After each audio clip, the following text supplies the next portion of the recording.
A San Antonio man finds a calling at two historic cemeteries. He's a college professor who explores history and heritage while cleaning tombstones.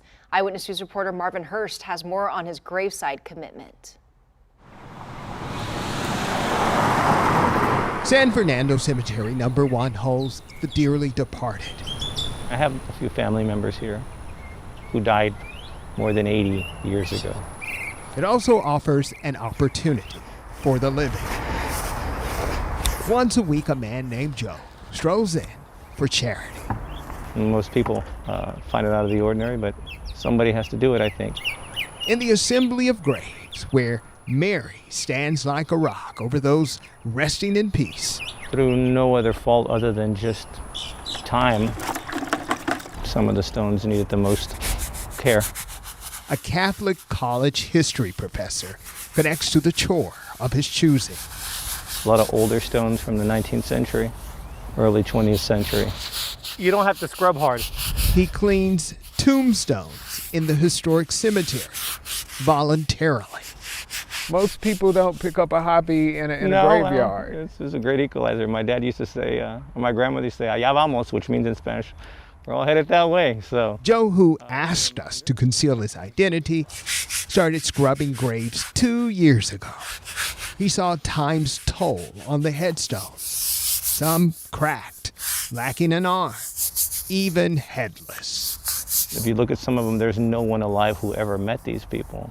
Their last of kin or next of kin who knew them in life are long gone.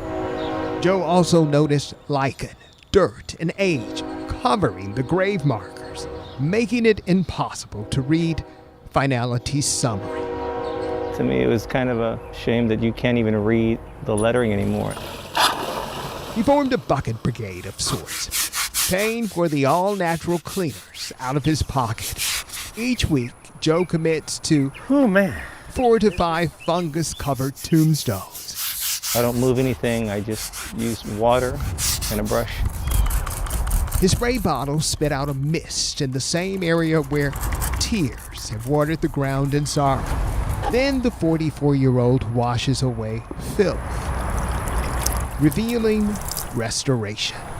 These people have stories, and there's enough stuff to be found on the internet that you could tell some of these stories. It looks like some of these people their graves haven't been visited in decades. His mission of mercy also raised curiosity. You're like, who is this person? What did they die of? Where did they live?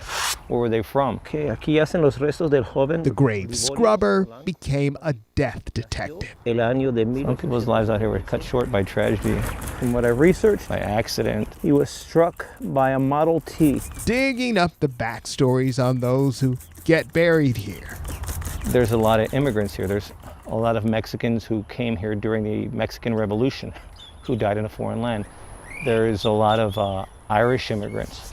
There's a lot of Italian immigrants. There's some Lebanese immigrants. There's all sorts of people here.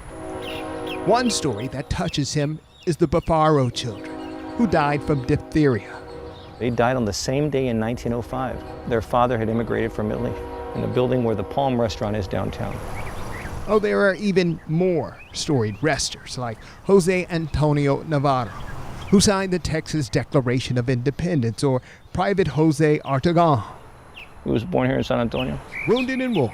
He was shot in October in World War I. Went back out on the front lines after a week of convalescing, but was killed at 21 years old.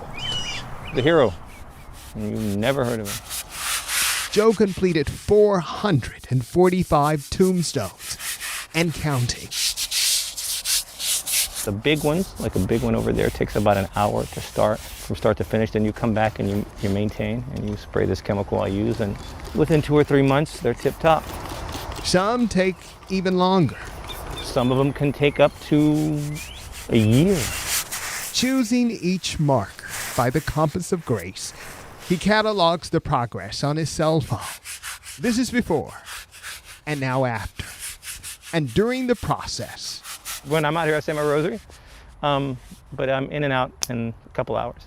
But it's okay if you talk to him. I probably would. I say hello to some of them. I say hello to Jose, who died in World War I, storming the trenches. I thank him for his service. I thank a lot of these guys for their service. I don't know if I do it out loud. So, if circumstances lead you to San Fernando Cemetery number 1, I'm not here at night with the torch, right? Joe could be on his seat of charity, trying to give mercy a heavenly sparkle. Marvin Hurst, KENS 5, Eyewitness News.